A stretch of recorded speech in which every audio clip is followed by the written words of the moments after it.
Today we're going to talk about sampler quilts. You make a sampler by stitching different block patterns. So it's a very random compilation of quilt blocks. And samplers probably evolved because quilters were trying new techniques, and they would have a collection of practice pieces that they could put together into one quilt. There are a lot of different sampler quilt patterns out there on the internet, and one popular option is to participate in a blog hop where different designers get together to offer one block pattern, and then it's up to you to put them together in a quilt. That's what I'm doing with the So Much Fun tour. Let's take a look.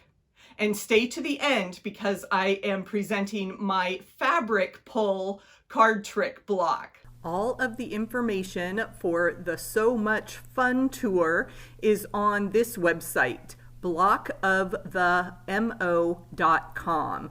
So blockofthemonth.com.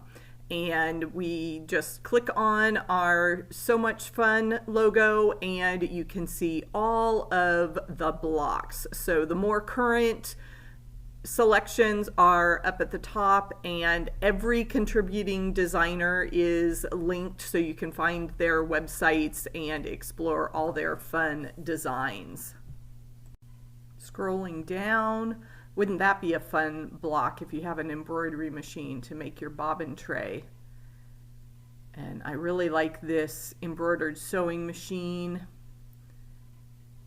The cone of thread, that's my favorite collection for my long arm supplies, and a dress form. And then some of the older blocks are linked further down on the page. So this block tour goes on for 52 weeks. You're going to have a fun selection of blocks here. So we'll take a look at some of these. The first block was the title of the whole adventure, and I'm planning to purchase the applique kit from Catherine of Dragonfly's Quilting Design Studio. These are more of the blocks that caught my eye. I use cones of thread for my long arm. Thimbles and seam rippers are necessary, so this quilt will really stretch my skills because I don't do a lot of applique.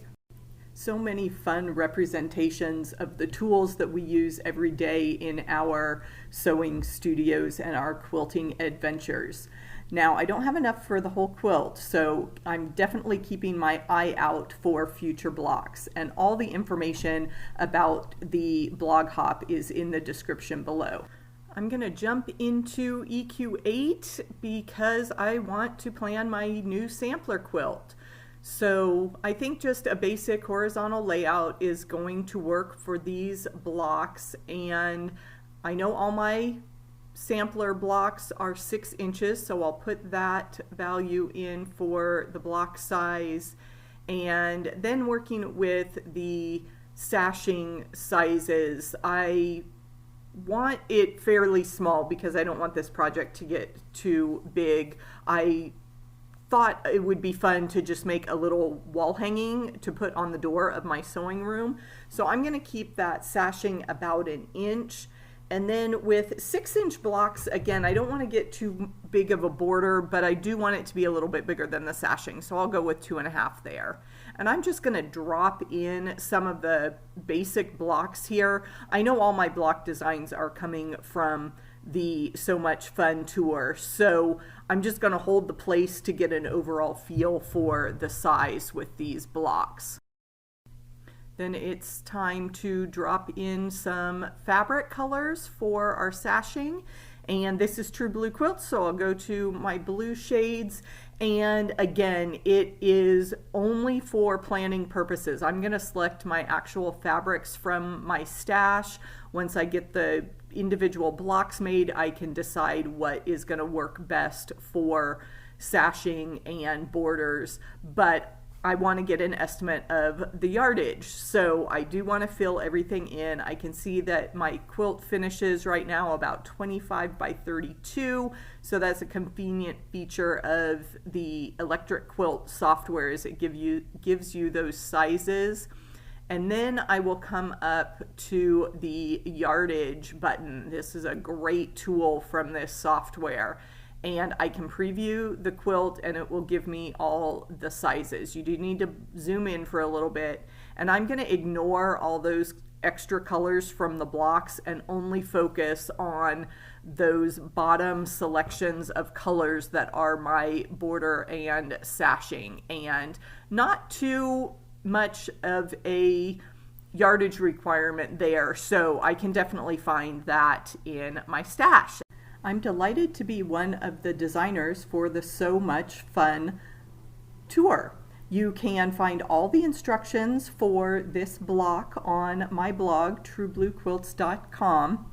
And I've called this the fabric pull because it is a classic quilt block, the card trick quilt block, but I'd never made one before, and I thought it was a great way to showcase your fabrics because it kind of looks like a selection of fat quarters.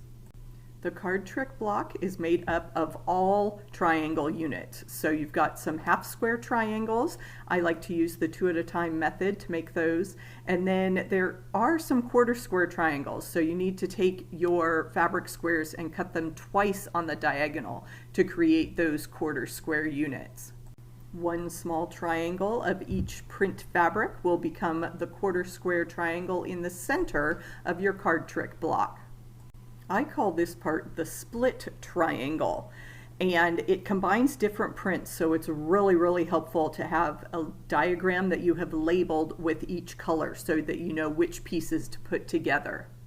Once all your units are sewn together, you can start placing them in the block layout, and again, you're going to need to refer back to that labeled diagram to make sure all the colored pieces get in the right place to create the card trick block.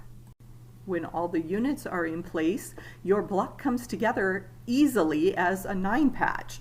That's why I think of the 9 patch as one of the best block units to understand because it creates so many other variations. Ta-da! Here is our finished card trick block. I've used the Tula Pink homemade fabric line. I think the sewing notions are going to be such fun to create all the different sewing blocks for this sampler quilt. Please visit truebluequilts.com/blog for the full instructions. Everything is linked in the description below. Once your sampler is done, you can try lots of different quilting in each of the different blocks. If you need some ideas, check out the Classic Blocks and FMQ series that I have linked below. Happy quilting, and I'll see you in the next video.